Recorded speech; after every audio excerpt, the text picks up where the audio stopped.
प्रिय विद्यार्थियों, DSS online कक्षा में आपका स्वागत है। मैं हेमवती नंदन सिंह, हिंदी अध्यापक। तो विद्यार्थियों, हम लोग पिछले वीडियो में भी ये चर्चा कर रहे थे संधि के बारे में, और उसमें हमने पढ़ा था कि विसर्ग संधि के नियम कौन कौन से हैं, जिसमें 4-5 नियम आप लोगों ने पढ़ लिया था। अब अंत में इसके 2 नियम और हैं जो आपके सिलेबस में, आपके पाठ्यक्रम में हैं। उससे संबंधित जो भी फार्मूले हैं या जो उदाहरण है, उनके माध्यम से हम उन नियमों को समझेंगे कि किन परिस्थितियों में विसर्ग जो है ज्यों का त्यों बना रहता है, विसर्ग में कोई परिवर्तन नहीं होता है, और किन परिस्थितियों में विसर्ग का लोप हो जाता है, अर्थात विसर्ग जो है लुप्त हो जाता है, गायब हो जाता है, जो उससे शब्द बनता है उसमें वो विलीन हो जाता है। तो यही 2 नियम आज हमको पढ़ने हैं। पहला जो है कि विसर्ग का ज्यों का त्यों बने रहना, और किन किन वर्णों के साथ मेल होने पर विसर्ग जो है ज्यों का त्यों बना रहता है। तो आइए इसे देखते हैं। यदि विसर्ग के बाद क, प और ख वर्ण आए, याद रखिएगा, विसर्ग के बाद क्या है, क, प और ख वर्ण आ रहा है, तो विसर्ग में कोई परिवर्तन नहीं होता है, कोई बदलाव नहीं होता है, विसर्ग ज्यों का त्यों रहता है। ठीक है, जैसे मान लीजिए उदाहरण है प्रातः, ये विसर्ग हो गया, धन, इसको प्लस आप कहते हैं, धन जमा और जोड़ भी कहा जाता है इसे।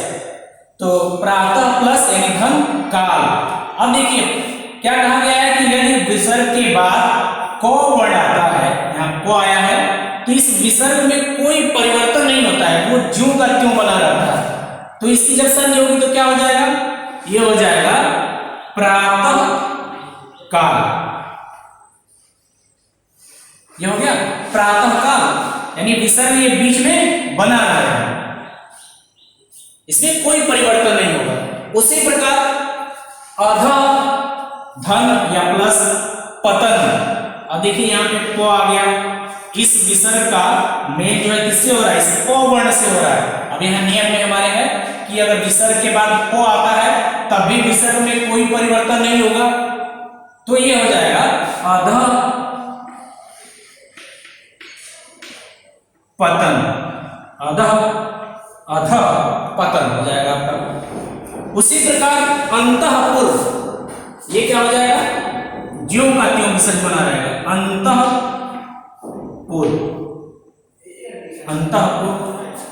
ठीक उसी प्रकार अध धन फलित, ये हो जाएगा आपका अध फलित।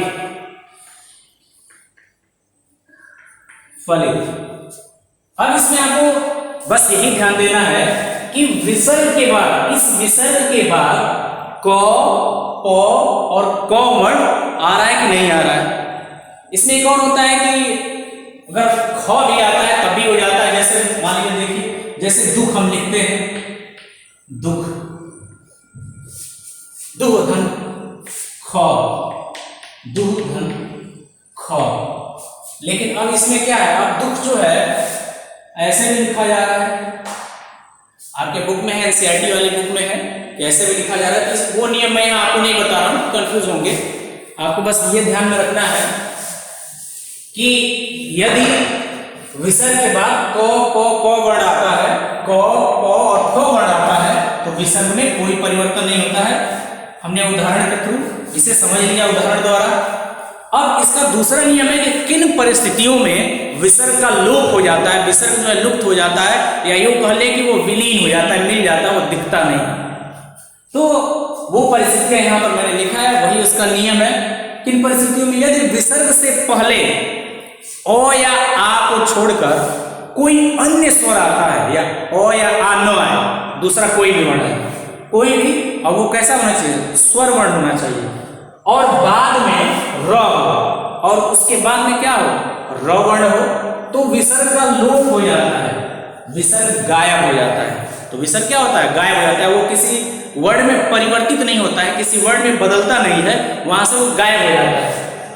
ध्यान दीजिए कैसे। और इसमें एक और नियम है, उसको भी आप याद रखिएगा कि अ या आ के जगह पर अगर कोई दूसरा वर्ण आता है, स्वर वर्ण, तो अगर वो ह्रस्व है याद रखने वाली बात है, चाहे तो आप इसको नोट करके लिख सकते हैं कि ह्रस्व जो स्वर है वह दीर्घ में हो जाता है परिवर्तित। किसमें बदल जाता है? दीर्घ में। इस उदाहरण के द्वारा आप समझ जाएंगे।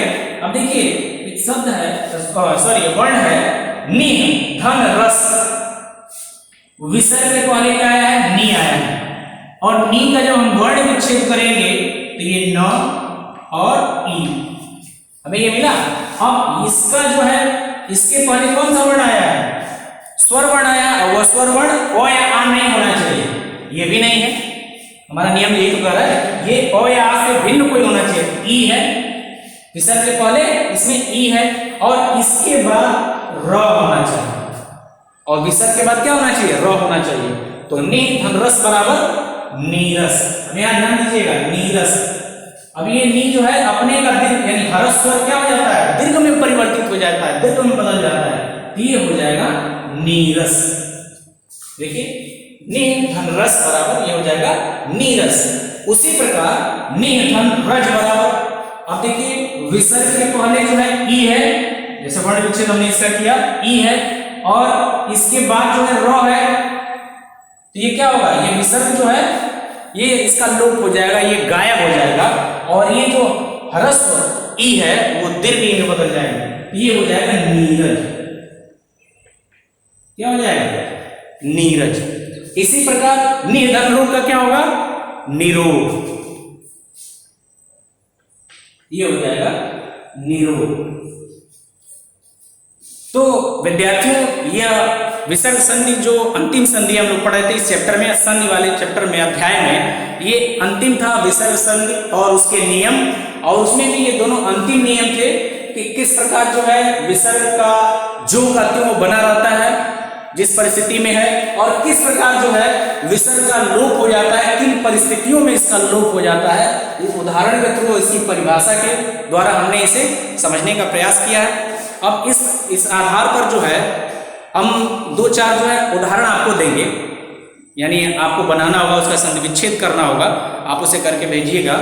और इसी के साथ ही जो अध्याय 4 संधि जो काफी लंबे समय से चल रही थी, वो आज अध्याय समाप्त होता है, पूरा होता है। उम्मीद है आपको अच्छे से समझ में आया होगा।